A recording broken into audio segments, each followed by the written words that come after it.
नमस्कार दोस्तों। आज हम एक बहुत ही खास सफर पर निकलने वाले हैं, जहां हम 16वीं सदी के महान कवि सूरदास की दुनिया में गहरे उतरेंगे।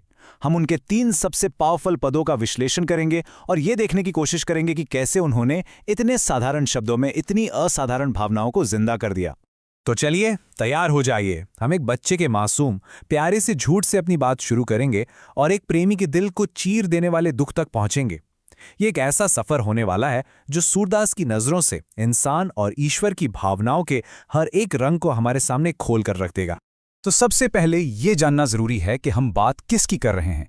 हम बात कर रहे हैं सूरदास की, वो कवि जो अपनी दिव्य दृष्टि के लिए जाने जाते थे।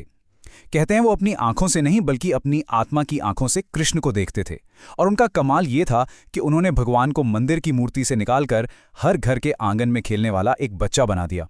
और उनका जो अमर ग्रंथ है सूरसागर, वो इसी प्रेम और भक्ति का एक अथाह गहरा समंदर है। तो हमारी कहानी की शुरुआत होती है बाल लीला की बहुत ही मासूम और नटखट दुनिया से। एक ऐसी दुनिया जहां पर परम ब्रह्म कृष्ण कोई भगवान नहीं है, बल्कि सिर्फ एक शरारती माखनचोर बालक हैं। और ये रही वो अमर पंक्ति। जरा सोचकर देखिए, कृष्ण का मुंह पूरा माखन से सना हुआ है और वो अपनी माँ यशोदा से कितनी मासूमियत से कह रहे हैं, मैया मोरी मैं नहीं माखन खायो। और बस यहीं से उनकी जबरदस्त दलीलों का सिलसिला शुरू हो जाता है। अब यहाँ जो सबसे मजेदार बात है ना, वो है सूरदास का एक बच्चे की साइकोलॉजी को पकड़ने का तरीका। आप देखिए कैसे कृष्ण अपनी सफाई पेश करते हैं। पहले तो साफ साफ इनकार कर दिया, फिर एक मजबूत बहाना बनाया, और जब उससे भी काम नहीं चला तो सारा का सारा इल्जाम अपने दोस्तों पर डाल दिया। ये एक बच्चे की सोची समझी पूरी प्लानिंग वाली स्ट्रैटेजी है। ये देखिए उनकी 3 स्टेप की जबरदस्त वकालत।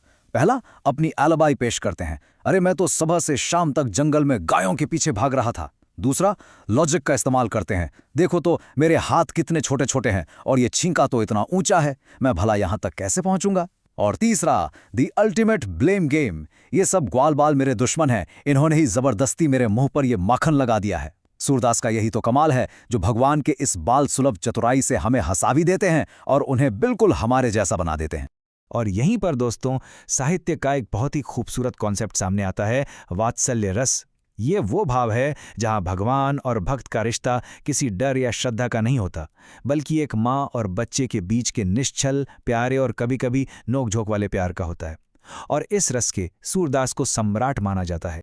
चलिए अब बचपन की कहानी को थोड़ा और आगे बढ़ाते हैं, लेकिन इस बार इस खेल और शरारत में एक हल्की सी टीज भी शामिल है। भाई बहन के बीच होने वाली वो राइवलरी और इनसिक्योरिटी का दर्द। इस पद में कृष्ण अब वो नटखट कान्हा नहीं है, बल्कि एक दुखी परेशान छोटा भाई है जो अपनी माँ यशोदा से शिकायत कर रहा है, मैया मुझे दाऊ मतलब बलराम भैया बहुत चिढ़ाते हैं।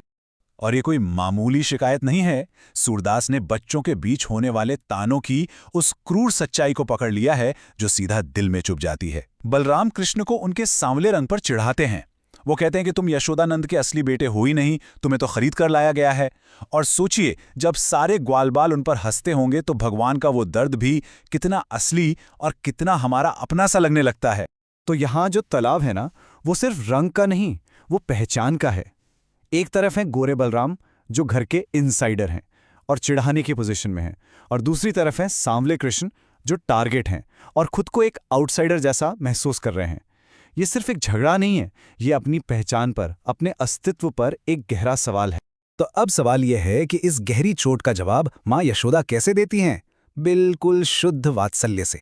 वो बलराम को डांटती हैं और फिर गायों की सौगंध खाकर, जो उस समय की सबसे बड़ी कसम मानी जाती थी, कहती हैं कि मैं ही तेरी माँ हूं और तू ही मेरा बेटा है।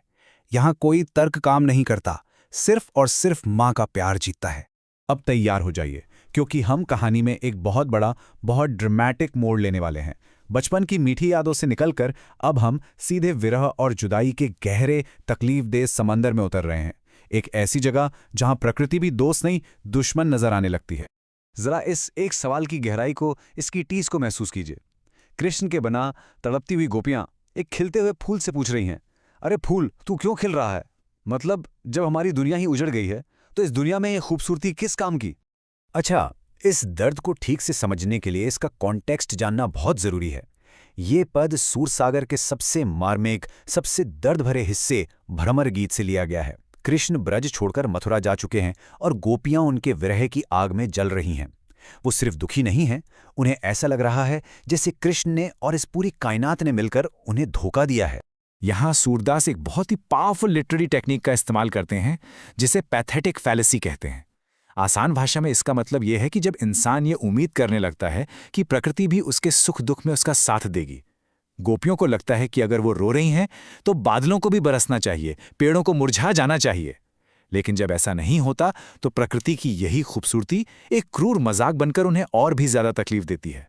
और ये देखिए, एक ही दुनिया के दो बिल्कुल अलग अलग रूप। जब कृष्ण साथ थे तो यही जंगल, यही फूल, यही नदियां खुशियों का ठिकाना थी। लेकिन अब कृष्ण के बिना यही जंगल एक दर्दनाक याद बन गया है और यही खिलते हुए फूल जख्मों पर नमक छिड़कने जैसा काम कर रहे हैं। जुदाई जो है वो हर चीज का मतलब बदल देती है। तो बचपन की शरारत से लेकर विरह की इस अग्नि तक का ये पूरा सफर करने के बाद अब सवाल ये उठता है कि आखिर सूरदास की प्रतिभा का, उनके जीनियस का असल राज क्या है। ये जो टेबल आप देख रहे हैं ये हमारी पूरी बातचीत का एक तरह से निचोड़ है। आप देखिए, पहले 2 पद पूरी तरह से वात्सल्य रस पर यानी माँ के प्यार पर टिके हैं, जहां कृष्ण अपनी माँ यशोदा से बात कर रहे हैं। लेकिन तीसरा पद सीधा वियोग श्रृंगार यानी बिछड़ने के दर्द में गोता लगाता है और यहां बात किसी इंसान से नहीं बल्कि प्रकृति से हो रही है। ये उनकी रेंज और उनकी महारत को दिखाता है। और अंत में यही सवाल हमें उनकी प्रतिभा के शिखर पर ले जाता है कि कैसे कोई कवि माखन की एक छोटी सी मटकी में, भाइयों के काम से झगड़े में या एक खिलते हुए फूल जैसी रोज़मर्रा की चीज़ों में ईश्वर और इंसानियत की सबसे गहरी सच्चाइयों और भावनाओं के पूरे ब्रह्मांड को समेट सकता है। यही तो सूरदास का जादू है।